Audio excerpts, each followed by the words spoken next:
Ayan guys, nagluto tayo Ayan ng guys, pancit luto na ang ating bihon. bihon.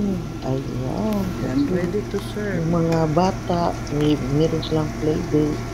Saka may mga yaya, alam mo naman, ang mga yaya, pinapakain natin ng yan, ng niluluto nating pancit. Yan. So, meron din sila French fries. Yan, para sa mga bata, chicken nuggets. Ayan guys. Ayan, niluluto na yung nuggets. Kasama ang French fries. Yan, ang brand ng niluluto. Saudiga.